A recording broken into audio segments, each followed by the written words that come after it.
welcome to our first episode of the new year, episode 15 of KinFit. Hi, I'm Michael. I'm Tiffany. And today we are filming at the Montreal 2007 KinFit Pro Conference. So what KinFit Pro basically is where all fitness professionals, people interested in fitness come here and they learn new and exciting exercise, stuff about fitness, new trends in the fitness industry. So it should be very fun. We have a very special guest today, so we will be talking to him later on. Yeah, it should be fun. And I don't know if you realize this, but we're filming our first official episode. It's going to be episode 15, like I mentioned. And it's in January, which is the first official month of the new year. And we're posting this on the 15th day of January. Coincidence? I think not. Yeah, we'll go on to Fit News. So we actually found this really nice desk to sit on because there's a lot of people wandering around and it's lunchtime and we don't want them cutting through our scenes. But this actually makes me feel like I'm a news anchor for Fit News. Yeah. So tell us the news for 2007 then. All right. Well, effective January 1st, the government initiated their children's fitness tax credit. And for parents who don't know about this, it's basically you get tax credit if you send your kids to do a sport or some sort of physical activity. Oh, like really? You sign them That's up. cool. Yeah. That's really neat. And it basically applies, the fees applied are to, has to be an actual program for physical activity. Okay. So it can't just be like... running to the park? Yeah, like have something that, it has to be something that you sign up for, and you can actually get like a receipt saying that your son is registered for hockey or registered for this physical activity. Okay. There's lots of factors involved. I won't name all of them, but one of them that was pretty relevant was that it has to be activities that help increase cardiorespiratory endurance. That's good. Yeah, for sure that one. And you can also have something that improves flexibility, muscular endurance, or strength, one or the other. Oh, okay. Yeah. And are there age criterias as well? Yeah, one of the it can't be older. You can't be older than 16. It only applies to children between up to the ages of 16. And the minimum requirement for children below the age of 10 is that physical activity has to be maximum 30 minutes, and for any older up to 16 has to be 60 minutes long. Oh. There's other factors involved. Like one of them was like it can't be like an activity that involves a motorized vehicle, so no go-karting. Okay. Darn it. Has to be something where you actually run around and increase your heart rate and increase your endurance. Okay, For sure, sign up your kids and you get money back. Excellent, because money back is good. Yeah. Oh, that's very good. Now, since we talked about the kids, let's talk a little bit about the adults. Now, remember our BOSU, we've talked about the BOSU before, we're very big fans of it, stands for both sides up, that sort of stability ball contraption, but it has a platform underneath so it doesn't roll away. So we had given you a couple of basic exercises to do before, and we have a couple of very interesting websites for you to check out that incorporate more progression in these exercises. So stuff that's a little bit tougher now, because you should be able to handle it, right? Okay, so things that will present more of a challenge now, because that's what we do. We don't want to stay at the same level all the time. So these are going to be really good. There's the sites have really good picture cues, visual cues, and they talk about how your body's supposed to be placed, so you know that, okay, my knees are not supposed to pass my toes in this one, and all that kind of stuff. So it's going to be really interesting. You should definitely check that out. I will, for sure. Yes, it's, what is it called? The BOSU Challenge. Yeah. And I shall challenge you. I'll challenge you, and I'll beat you. No. I will win. It's a KinFit Pro conference. There's tons of BOSUs. I will still win. Well, and then moving along, I came across this website. It's really cool. Well, it's from wisegeek.com. Okay, and on their site, I found something that says, "What does 200 calories look like?" And the only reason why I found this interesting is because from where I work, a lot of people always ask me, what's 200 calories? Like, how much do I have to eat for 200 calories? And I'm always laughing at them when I'm on a treadmill. I'm like, oh, you just burned off a crew cup, which is about 95 calories. And they always say, like, oh, that's it? And I'm like, yeah. And on this website, you see pictures of different types of food or food products. And underneath each one, you see how many grams is equal to 200 calories. And in the picture, the quantity of that food product. So basically, one of them was celery, carrots, and you see how much carrots you have to eat to have 200 calories. Okay, so basically, a big plate of carrots. Yeah, and it's really cool because as you move down the list, it gets down to the kind of more like unhealthy type of food products. Like you get down to butter, and it's like this little bit of butter is 200 calories, whereas you have this giant dish of like celery, and that's 200 calories. So imagine that, this is 200 calories for butter, and this is 200 calories for celery.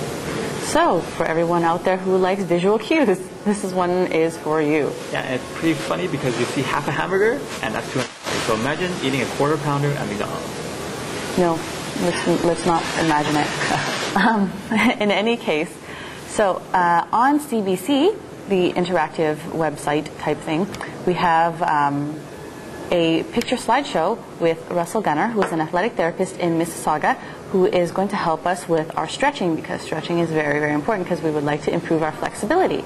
So, as well as actually explaining the exercise, there's a picture slideshow of him actually doing all the flexibility exercises.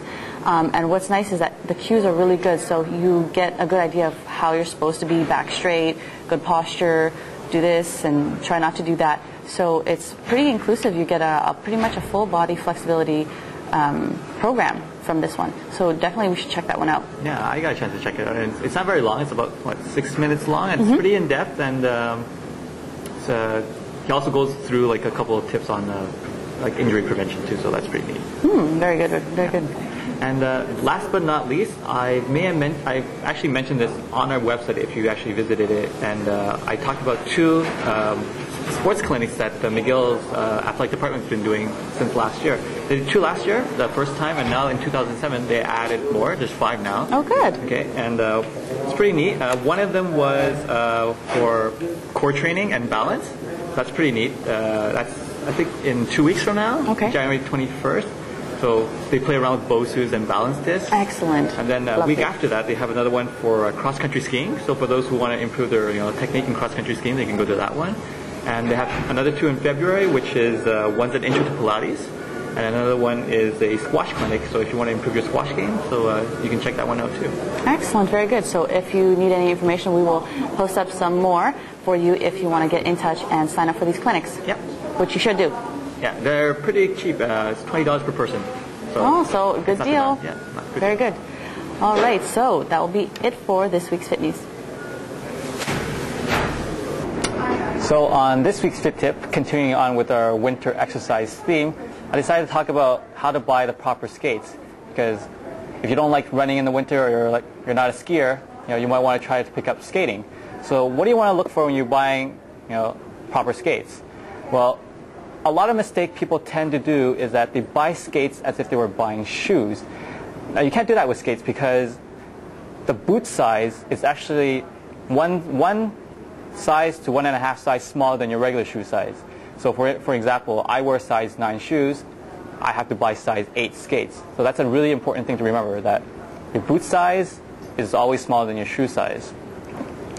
Now one way to figure out whether or not the skate actually fits you is to actually, when you put your foot in, both your feet, you want to try both skates, is to push your toes all the way to the front of the boot so that the toes are touching, and you slide your hand down the back of the boot, and it should actually fit, between your heel and the back of the boot.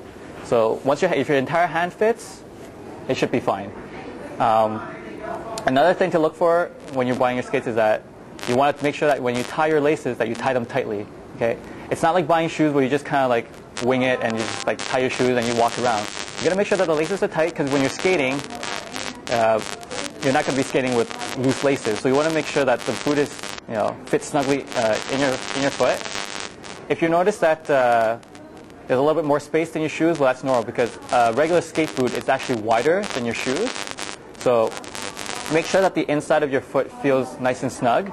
If it feels a little bit too tight, when you're at the store, you can actually ask the salesman to actually refit your skates for you. And that's not meaning that he's going to get you a bigger size. It just means that he's going to put your feet you're going to tie your skates up. He's going to put your feet, with your skates on, in this machine. And what this happens is that it heats up the boot and it actually makes the inside of the boot conform to your feet more. So if the boot is the right size, but if it still feels a little bit tight around the arches, you might want to ask the salesman to do that for you. Now, so Another thing is that people tend to rush when they buy the skates. Okay, it's not like buying shoes, like I said. Generally, it's going to take you about 30 to 45 minutes to choose the right skate. Now, what kind of skates are you looking for? Well, there's generally 3 types of skates. There's figure skates, hockey skates, and recreational skates. Now, from what I hear, I never actually tried figure skates, but a lot of people have told me that figure skates tend to be a little bit uncomfortable, and so I usually tend to recommend people to buy hockey skates or rec skates. Now, the difference between those two is not very big because the blade is the same. The only difference is that hockey skates are designed for hockey, so there's more protection around the foot. And recreational skates, well, they just tend to look a little bit more casual, and some people say they look a little bit nicer than having always wearing like a black skate. Price. If you're a beginner skater or you're just a rec skater, I usually recommend something between $50 to about $100. Nothing more than that, because anything more than that, then you might as well buy hockey skates for hockey if you're an elite hockey player. A lot of guys, I know, you want to be macho.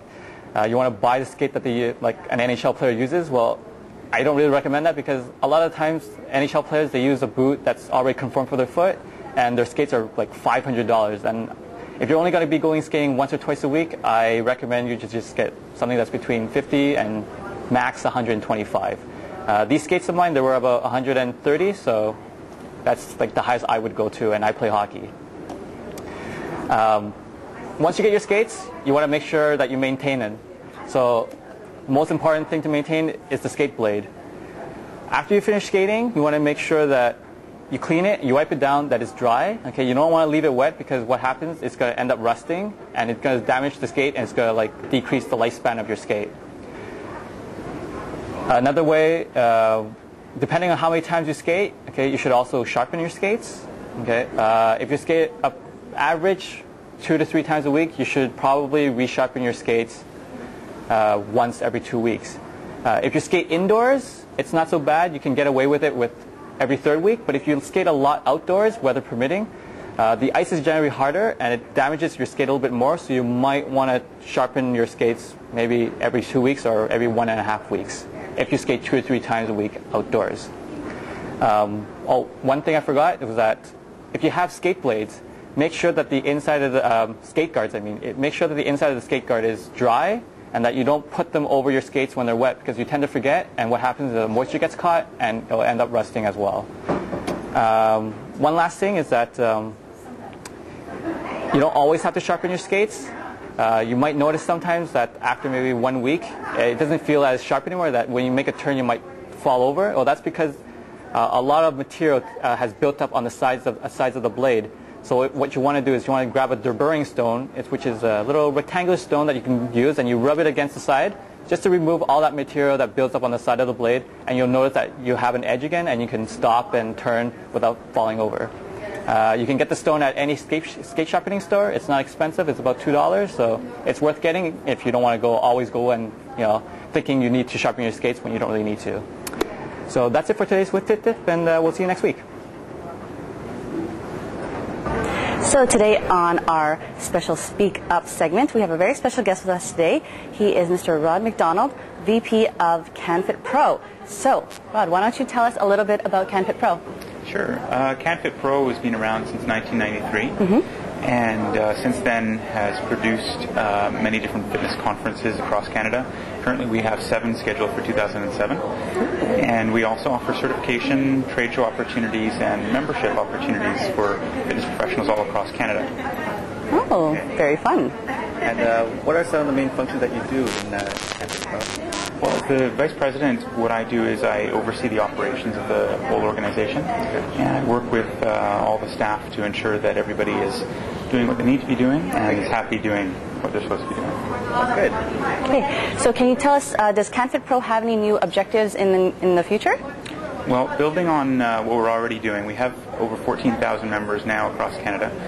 We're looking to grow our membership, to continue to grow it, and to add more events. Currently we don't have events in Saskatchewan, Manitoba, so we're looking at doing that in the near future as well, in the next few years. So making it more accessible to all Canadians. Absolutely. We have our Toronto conference, which is actually the largest fitness conference in the world for fitness professionals. And we see about 6,000 delegates coming to that every year. And we have the other 6 events that we're scheduling for this year, which are our regional events that take place from coast to coast, from St. John's to Vancouver. Excellent, very good. So please check back our show notes. We'll have some of the information for you if you are interested in KinFit Pro. So thank you, Rod, for showing up today and talking with us. Thank you. So today on Infoodmation, we are going to be talking about hydration. So I know in our previous episodes we had talked about sports drinks, we had talked about heat stroke, but let's get back to the basics and just talk about drinking good old plain water. Okay, so a good rule of thumb is 1 ml of water per kilocalorie of food that you eat. Okay, so if you are based on a 2,000 kilocalorie diet, you should be drinking about 2,000 mils of water, which is basically 2 liters. Now, you know our bodies are made up of 60% to 70% water because it's really important for a lot of metabolic functions in the body. So it's not something that you should skip out on. You really want to make sure, and especially in the winter, people tend to drink a little bit less because they're like, oh, it's not hot, I don't need to replenish, I don't need to drink. Actually, that's not true. Especially when it's cold, you need to drink your water, so don't forget. And as soon as you're thirsty, you've already been a little bit dehydrated, so don't wait till you're thirsty to be drinking your water. So another couple of reasons why you should be remaining hydrated is that you can get headaches from it, you can feel fatigue, and another thing, you might actually feel more hungry when you're not really hungry. So according with our New Year's good eating tips, we want to make sure that you stay hydrated and therefore you don't eat too much extra that you don't need. Now, when I was talking about the 2,000 mils of water a day, this is not including, say, activity. So if you're working out or doing sports, or if you're at the KinFit Pro conference, you might want to make sure you have extra, or you want to replenish with a food replacement such as sports drinks. Because if you're going to be sweating a lot, you know that you're going to be losing a lot of electrolytes, so you might have to make that up. Okay, so you want to make sure you have your water and or sports drinks depending on what you're doing. Okay, you have to make sure for each type of activity you're doing, you know why you're drinking the water, why you're drinking sports drinks. Okay, now when I'm talking about the water you need in a day, this also encompasses food. So if you're eating lots of fruits and vegetables that have high water content in it, that factors into the amount of water you need in a day. Okay, so not to worry if you're not hitting exactly like 2.5 liters a day. If you're eating lots of fruits and vegetables, you will be getting some of that back. Okay, but just make sure if you are working out more, going shopping with your heavy coat and you're indoors a lot and you're sweating, make sure go get something to drink afterwards. Okay, that'll be it for this week. So this wraps up our first official episode for the new year. We'd just like to thank KinFit Pro for accommodating us today. And today is also Hockey Day in Canada. So go Habs go. We've got to go home and enjoy some hockey games now. But please check back our show notes because we have a lot of important information that you need to check up. And if you have any ideas, suggestions, or questions you want to give us, just email them to us at info@kinfit.tv. Big thank you goes once again to Tiffany, our cameraman, and Amanda, our production assistant. Woohoo! So remember, don't quit. Stay fit.